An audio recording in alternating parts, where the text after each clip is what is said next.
இந்த சூழலில் நேற்று முன்தினம் ஆலந்தூர் பாரதி எனக்கு தொலைபேசியில் அழைத்து விஜய் அவர்கள் மிக மோசமாக முதலமைச்சரை சித்தரித்து பேசியிருக்கிறார், அதுக்கு உங்க ரியாக்ஷன் இருந்தா நல்லா இருக்கும். நான் டிவி பார்க்கறேன், நான் பழைய தபால்களை ஆய்வு பார்த்துக்கிட்டு இருக்கிறேன். ஒரு நாளைக்கு 8 மணி நேரம் 9 மணி நேரம். இப்போ கொஞ்ச நாளா நான் டிவி பார்க்கல, எனக்கு தெரியாது.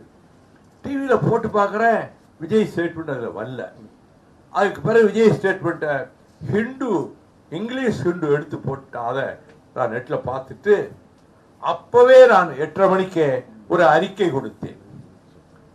அது கடுமையாக கொடுத்தேன்.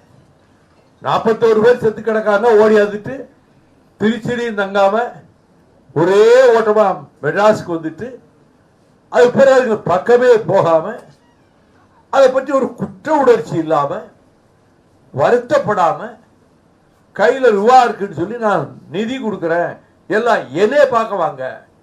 எங்கேயும் துஷ்டி கேட்க போறவன் இளவு கேட்க போறவன் அந்த வீட்டுல போய் தான் கேட்பானே தவிர அந்த துஷ்டி வீட்டுக்காரன் இளவு வீட்டுக்காரன என் வீட்டுக்கு வாரா இளவு கேட்கிறேன்னு தமிழ்நாடு சரித்திரத்திலேயே யாரும் செய்யாத பித்தலாட்டத்தனம். நம்ம எந்த பிரச்சனைனாலும் ஸ்பாட்ல போய் நிற்போம். ஸ்டெர்லைட்ல துப்பாக்கி சூடுல செத்து கிடக்குறாங்க. நான் 9:30 மணிக்கு தூத்துக்குடிக்குள்ள போயிட்டேன். அத்தனை வீட்டுக்கும் போய் முடியும் போய் விடிய காலம் 3 மணி. இப்ப எனக்கு உடம்பு சரியில்லாம அப்பல்லோவுக்கு போயிட்டேன். எனக்கு கரூருக்கு போக முடியல. இந்த ஹெல்த் கண்டிஷன்ல போக முடியாதுன்னு முதன்மை செயலாளர் காலையில அவர் போயிட்டார். இவரு முதலமைச்சர் எதுவுமே அரசியல் பண்ண வேண்டாம், இதுல இது துக்கமான நேரம் தான் ஸ்டேட்மெண்ட் கொடுத்தார். அதுக்கு பிறகு சட்டசபையில கூட விஜயை பற்றி ஒரு பேரையோ அவங்க கட்சி பேரையோ கூட சொல்லல. நிகழ்ச்சி நடத்துறவங்க அதுக்கு பொறுப்பேற்றுக்கிடணும்னு பேசினாரு. இதற்கு சகட்டு மேனிக்கு அவரை திட்டி நான் தான் ஆட்சிக்கு வருவேன், நாங்க தான் வருவோம், எங்களுக்கு திமுக தான் போட்டி அப்படின்னு விஜய் சொல்லியிருக்காரு. அதுதான் நான் சொன்னேன், அரசியலில் ஆத்திச்சூடி கூட தெரியாத இந்த மனிதர் நான் ஆட்சிக்கு வந்து இப்பொழுதே முதலமைச்சர் ஆகிவிட்ட மாதிரி கனவு உலகத்தில் மிதந்துகிட்டு அந்த உணர்வோடு அடுத்து நான் தான் சொல்றாரு. காகித கப்பலில் கடல் தாண்ட முனைகிறார், ஆகாய வெளியில் கோட்டை கட்டுகிறார், அவரது கனவுகள் அனைத்தும் காணல் நீராக போய்விடும் அன்னு ஒரு ஸ்டேட்மெண்ட் அப்பவே 8:45 நான் கொடுத்துட்டேன். முரசொலியில அதை முழு பக்கம் போட்டாங்க. தோழமை கட்சிகள் யார் அன்னைக்கு நைட் அறிக்கை கொடுக்கல. நமக்கு தகவல் வந்தது, நம்ம உடனே கொடுத்தோம்.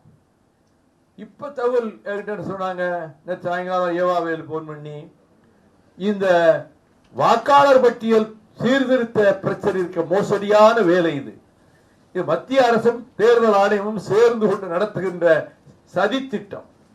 இதை எதிர்த்து திமுக கழகத்தின் தலைமையிலான கூட்டணியினர் வருகிற 11ஆம் தேதி காலை 10 மணிக்கு அந்தந்த மாவட்ட தலைநகரங்களில் ஆர்ப்பாட்டம் செய்வதென்று முடிவெடுத்திருப்பதாகவும் உங்களிடம் முதல் ஆளாக தகவல் சொல்ல வேண்டும் என்றும் முதலமைச்சர் சொன்னார்கள் என்று ஏவாவேலு என்று பேசுறார்.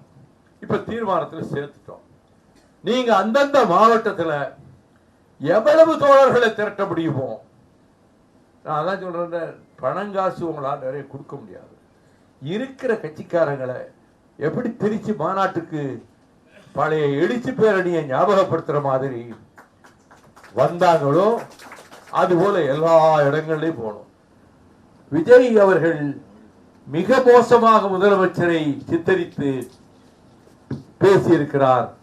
41 பேர் செத்து கிடக்காங்க, ஓடியாந்துட்டு திருச்சிலையும் தங்காம ஒரே ஓட்டமா மெட்ராஸுக்கு வந்துட்டு அது பிறகு பக்கமே போகாம அதை பற்றி ஒரு குற்ற உணர்ச்சி இல்லாம வருத்தப்படாம கையில ரூபா இருக்குன்னு சொல்லி நான் நிதி கொடுக்கிறேன், எல்லாம் என்னே பார்க்க வாங்க. எங்கேயும் துஷ்டி கேட்க போறவன் இளவு கேட்க போறவன் அந்த வீட்டுல போய் தான் கேட்பானே தவிர அந்த துஷ்டி வீட்டுக்காரன் இளவு வீட்டுக்காரன என் வீட்டுக்கு வாரா இளவு கேட்கிறேன்னு தமிழ்நாடு சரித்திரத்திலேயே யாரும் செய்யாத.